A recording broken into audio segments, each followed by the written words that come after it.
സ്വർഗമേകിയ സമ്മാനം. ആത്മാവിൽ ജ്വലിക്കുന്ന ദിവ്യ ചൈതന്യം വാക്കിലും പ്രവൃത്തിയിലും ഏകോപിപ്പിക്കുന്ന ജീവിതമാണ്. അത് എന്നും കൃപയുടെ ബഹിർസ്ഫുരണങ്ങളാണ്. സൃഷ്ടാവും സൃഷ്ടിയും ഒന്നായി തീരുന്നതിൻ്റെ സ്വർഗീയ ആവിഷ്കാരമാണ് ധന്യമാർന്ന അത്തരം ജീവിതങ്ങൾ ലോകത്തിന് കാണിച്ചു കൊടുക്കുന്നത്. സ്വർഗം നൽകുന്ന സമ്മാനം അതാണ് ആ വിശുദ്ധ ജീവിതങ്ങൾ. മലബാറിൻ്റെ മലയോര ഗ്രാമങ്ങളിൽ കാരുണ്യത്തിൻ്റെ സാന്ത്വന സ്പർശമേകി ശുശ്രൂഷയിലൂടെ ജീവിതം സ്നേഹമാക്കി മാറ്റിയ ദേവദാസി മദർ പേത്ര, പാവങ്ങളുടെ അമ്മ, സ്വർഗം കനിഞ്ഞു നൽകിയ ഒരു സ്നേഹസമ്മാനമായിരുന്നു. ദൈവം സ്നേഹാഗ്നിയാൽ ഉറകൂട്ടപ്പെട്ട ജീവിതം സ്വന്തമാക്കിയ മദർ പേത്രയുടെ പ്രവർത്തനങ്ങളെ ദൈവം തൻ്റെ കയ്യൊപ്പു ചാർത്തി വിശദീകരിച്ചു.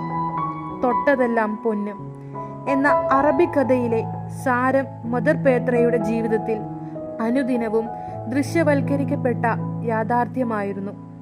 നിശ്ചയദാർഢ്യവും നിരന്തര പരിശ്രമവും നിസ്വാർത്ഥ സ്നേഹവും കളങ്കമില്ലാത്ത ഉദ്ദേശശുദ്ധിയും നിറഞ്ഞ മദർ പേത്രയുടെ പ്രവർത്തനങ്ങളെ കൃപയുടെ നിറവിൽ ദൈവം സദാ സമ്പന്നമാക്കി.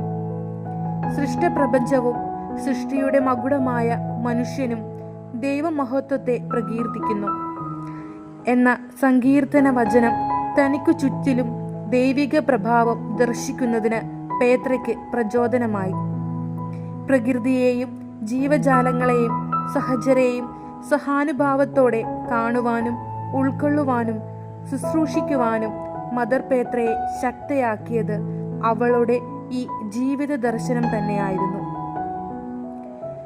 അതിസാധാരണമായ ദൈവിക ചൈതന്യം മദർ പേത്രയുടെ വ്യക്തിത്വ സവിശേഷതയായിരുന്നു.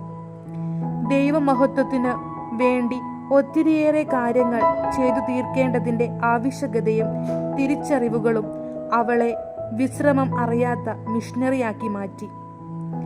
സമചിത്തതയോടെ സഹനങ്ങളെയും വെല്ലുവിളികളെയും നേരിടുവാനും വിവേചനമില്ലാതെ എല്ലാവരെയും ഹൃദയത്തിൽ ചേർക്കുവാനും എളിയവന്റെ കുടിലുകളിൽ ദൈവമഹത്വം ദർശിക്കുവാനും അഹം വെടിഞ്ഞ് അപരനായി ജീവിതമേകുവാനും മദർ പേത്രയെ പ്രേരിപ്പിച്ചത് മറ്റൊന്നുമല്ല, ഹൃദയത്തിൽ അവർ സ്വന്തമാക്കിയ ദൈവവുമായുള്ള ആത്മബന്ധവും അതിൽ നിന്നുളവായ നിസ്വാർത്ഥ സ്നേഹവും തന്നെയാണ്.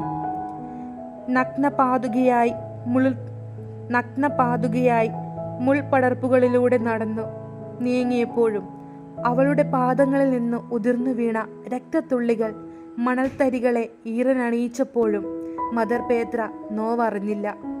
കാരണം അവളുടെ ഉള്ളിൽ തുടിച്ചിരുന്ന സ്നേഹത്തിൻ്റെ ചൂടിൽ അവൾ തന്നെ മറന്നിരുന്നു. രാത്രിയുടെ യാമങ്ങളിൽ മദർ പേത്ര തൻ്റെ കൊച്ചു കുടിലിലിരുന്ന് നാഥന്റെ തോഴിയായി കീർത്തനങ്ങൾ പാടി ദൈവത്തെ മഹത്വപ്പെടുത്തുകയായിരുന്നു. ഈ പ്രാർത്ഥനയാണ് വിശ്രമം അറിയാത്ത മദറിന്റെ ജീവിതം നൂറുകണക്കിന് ആളുകൾക്ക് വിശ്രാന്തിയുടെ സൗഖ്യവും സമാധാനവും സംരക്ഷണവും പകർന്നേകുന്നതിന് സഹായകമായത്. ദീനസേവന സഭ എന്ന സ്വപ്ന കൂടാരത്തെ ഭൂമിയിലെ ദൈവത്തിന്റെ ആലയമാക്കുവാൻ മദർ പേത്ര ദൈവകരങ്ങളിലെ കൃപ നിറഞ്ഞ ഉപകരണമായി തീർന്നു.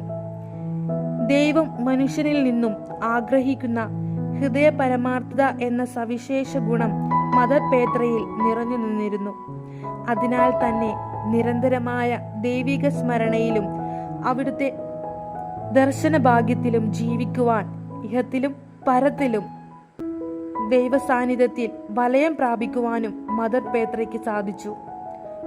ഭൂമിയിൽ അവൾ കണ്ട ദരിദ്രരുടെ ദീന മിഴികളിലെ മുറിവേറ്റ ദൈവത്തെ ഇന്നവൾ സ്വർഗത്തിൽ